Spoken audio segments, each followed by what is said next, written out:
As we enter the main foyer here in the main house at Neverland, this was a room where Michael Jackson would greet his closest friends, and it was a room filled with artwork. These walls had huge paintings on them. 17 years after Michael Jackson's death, Neverland Ranch still doesn't feel like an ordinary piece of property.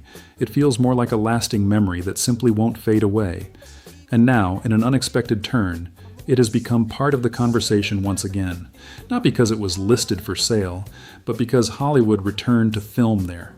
In 2024, the crew working on the Michael biopic chose the estate as one of its filming locations, bringing the famous ranch back into the public eye and reminding people that Neverland remains one of the most well-known and widely discussed estates in pop culture history.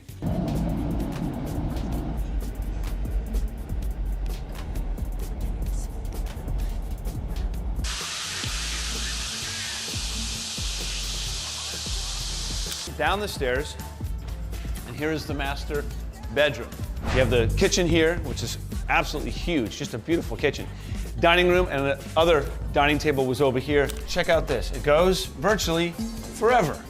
In here, and you can go, and there's a small door that goes this way into somewhere else, which is a very small place. I think maybe, not sure. Today, the estate is privately owned, now called Sycamore Valley Ranch, and has belonged to billionaire Ron Burkle since 2020, when he purchased it for $22 million after the property had gone through years of major decline.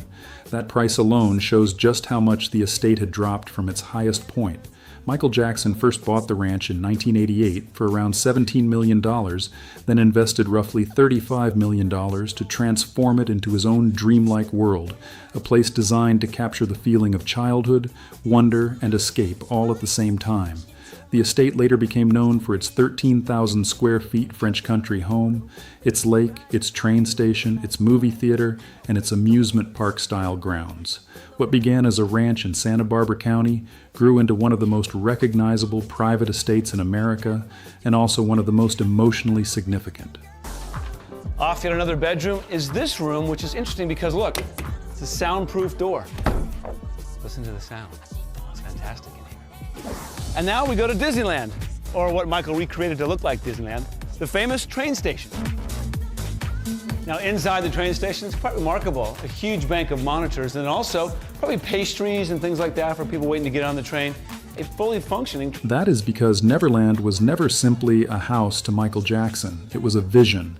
Jackson named it after Peter Pan's Neverland, the place where a boy never grows up. That decision revealed almost everything about what the estate truly meant to him. The ranch was his way of trying to recover the childhood he believed had been taken from him.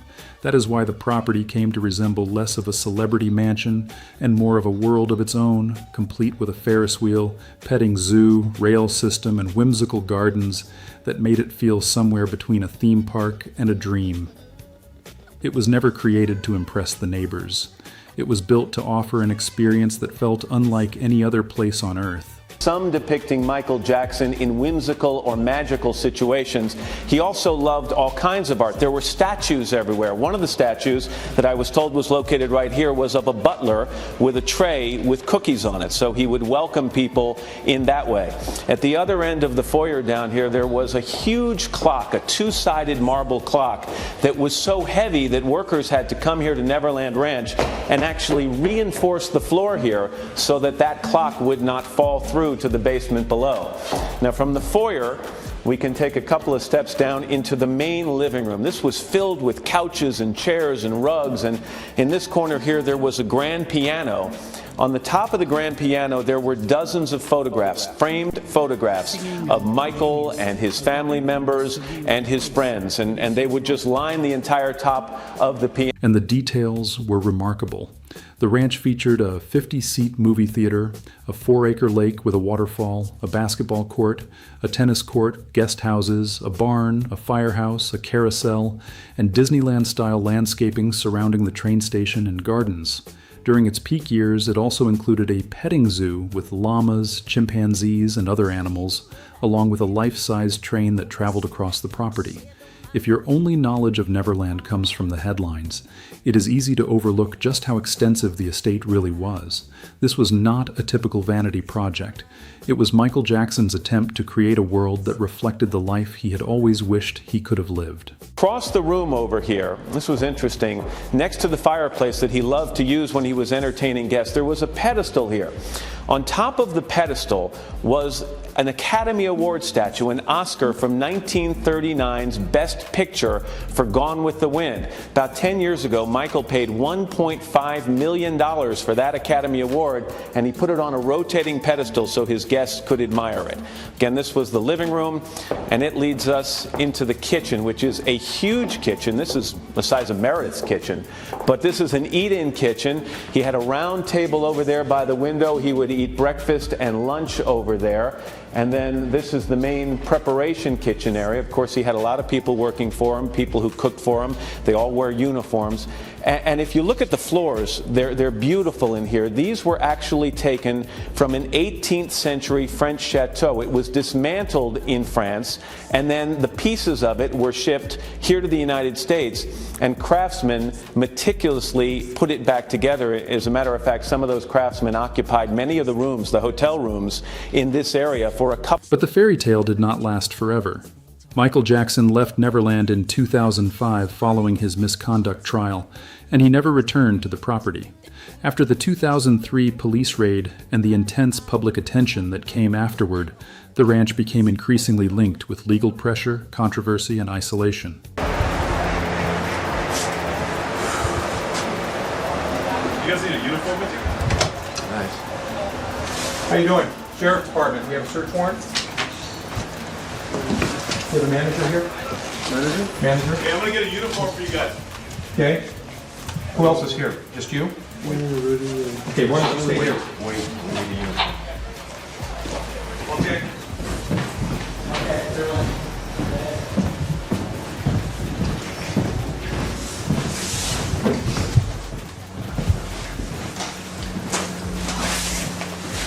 Okay, I've got, you guys saw the one camera leading over his place? Right.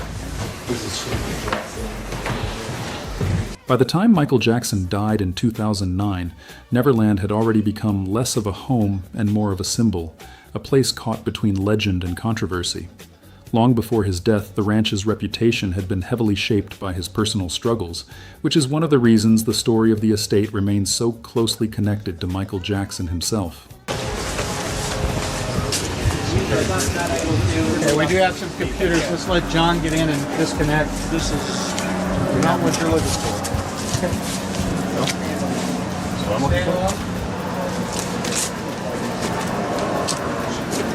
Sorry.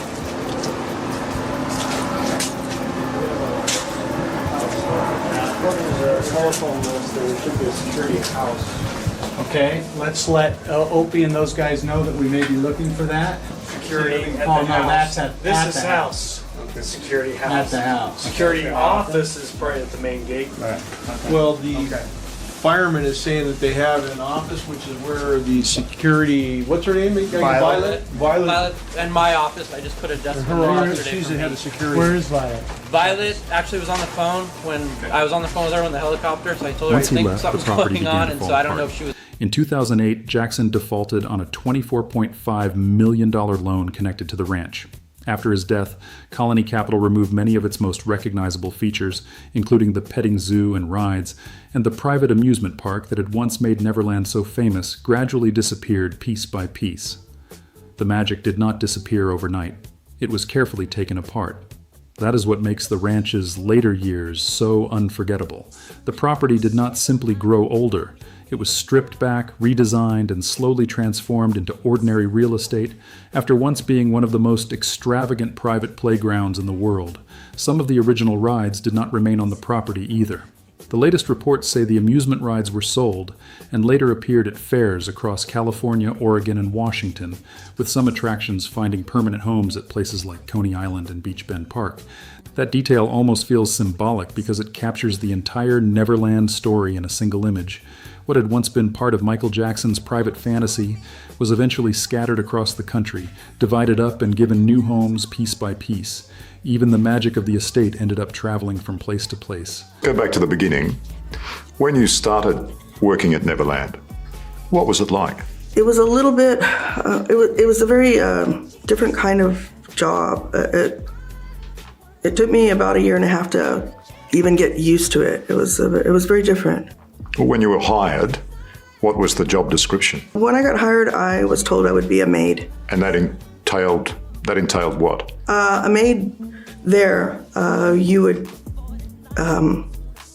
clean up the house, the main house. We had guest units that we would prepare for the guests. There was a theater. We would get the popcorn ready for that. Ice cream, just like a theater. Then came the years of falling value. The ranch was first listed for $100 million in 2015. The asking price later dropped to $67 million, then $31 million, before Burkle finally purchased it in 2020 for $22 million. That sale remains one of the most remarkable real estate stories connected to Michael Jackson's legacy because it showed how much the estate had lost in value due to time, neglect, and its reputation. For a property that had once been designed with such extraordinary attention to detail, the final sale price was almost unbelievable. It was less of a trophy purchase and more of a land banking investment, but it still marked the end of a long and very public decline. Even so, the property did not remain untouched. By 2022, county officials confirmed that work was taking place at the site, including permits for roofing, electrical, and other repairs to existing structures. Reports described a steady flow of workers and vehicles moving in and out of the 2,700-acre property, with the current owner following through on a promise to restore the estate's remaining buildings. That is important because it shows Neverland is no longer simply an abandoned property. It is now a private, tightly controlled estate that continues to undergo restoration, even though the public will most likely never have the chance to see it up close. I'm entering really the private area of this home and stepping into Michael Jackson's private master bedroom suite. I just want to show you on the wall a security code panel so that Michael could push this to enter this area, or anyone else who would have access to this area. What makes this recent return even more unusual is that Neverland has now become part of the film industry as a working set. In 2024, filming permits revealed that production for the Michael biopic included dialogue scenes, petting zoo sequences, and stunt filming on the property. SFG ATE reported that Hollywood had arrived at the ranch and brought new activity to the estate for the film. So, the ranch that had remained quiet for years was suddenly back in the spotlight because of a movie about the man who created it. But that connection to the film also placed the ranch at the center of one of the biggest legal and creative controversies surrounding Michael Jackson's story. The original version of the biopic was expected to include a 1993 raid scene at Neverland, and some of those scenes were actually filmed. Later, the production was forced to remove them after legal issues connected to Jackson's settlement with the Chandler family made that material impossible to include. As a result, Neverland ended up serving two very different roles. It became both a real filming location and the very place where the movie had to stop telling part of the story.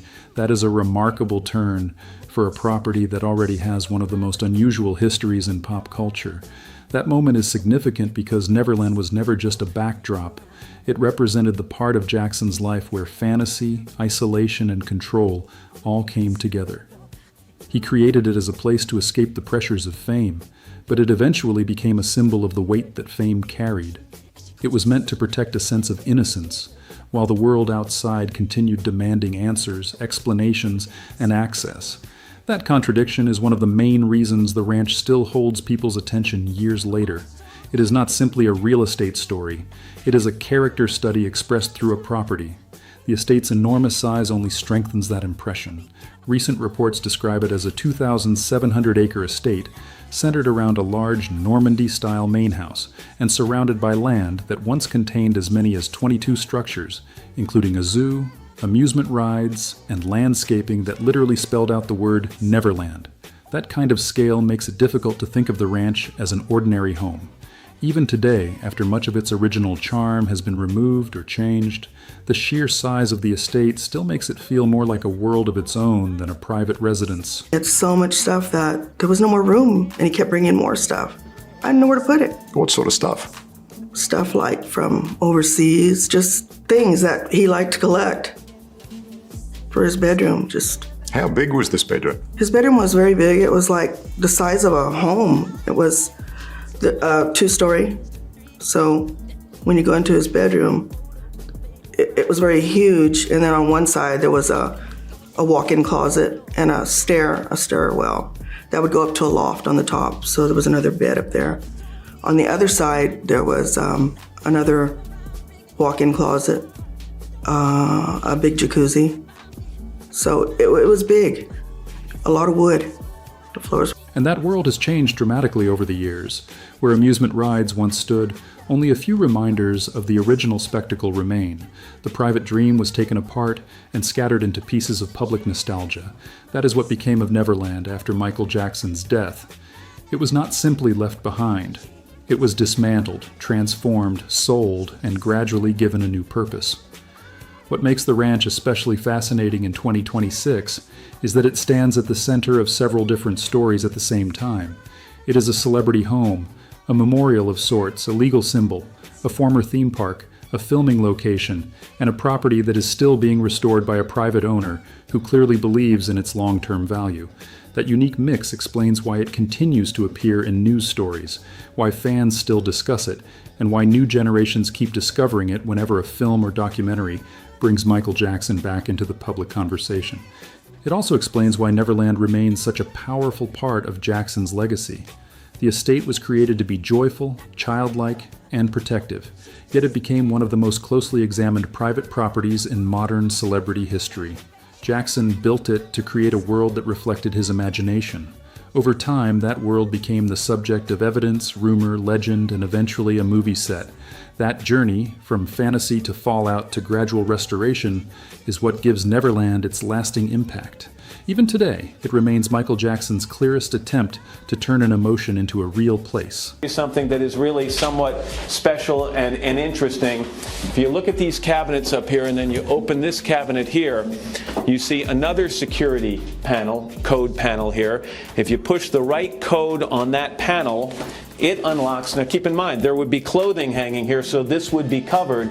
Triple locks on this wall here, and it reveals a secret section of this closet. I'm not sure what he kept in there, but clearly he didn't want many people to know that it existed. I'm going to come back out of the cedar closet here for a second, and then we go up the stairs into where Michael Jackson slept. This was the sleeping loft over here. The bed was against this wall. It was a huge bed, and from what I understand from a friend of his who was here with me yesterday, the bedspread in this room was full sequence, just like many of the outfits that he wore. And that is what makes this place so compelling. Neverland is not only about Michael Jackson's wealth, his fame, or even the controversies that surrounded him. It is about the dream he created to escape all three. It is about the vision of the childhood he believed he never had. It is about how that vision became so vast that it turned into a landmark. And it is about how, even years after his death and years after the property stopped operating as the wonderland he imagined, Neverland still feels unfinished, still mysterious, still alive, still Michael. So when you look at Neverland Ranch today, you are not looking at just another mansion or ordinary estate. You are looking at what remains of a private world, one that tried to transform pain into play and loneliness into spectacle. The rides may be gone, the name may have changed, and the land may now belong to someone else. But the story remains etched into every acre of the property. That is why Neverland will likely continue returning to the public conversation whenever Michael Jackson's life is discussed. It is still there, still enormous, still filled with memories, and still able to capture attention whenever it appears in the news. Perhaps that is the most Neverland thing of all. Even today, it refuses to disappear from the story. And of course, this was an area that was gone over by investigators, investigating that allegation of sexual misconduct that resulted in a trial back in 2005. And it was after that trial that Michael Jackson never returned to Neverland. Lots of fans have carved messages into these rocks. This one says, "Thank you, Michael, for everything." This one says, "Mexico will always love you." I can't read all of them. A lot of them are faded. MJ, thank you for everything. P.S. It's all for love. Happy birthday, Michael. We miss you. So what are your thoughts on Neverland today? Share your opinion in the comments below. If you enjoyed this deep dive, be sure to like the video, subscribe for more content, and turn on notifications so you do not miss the next one.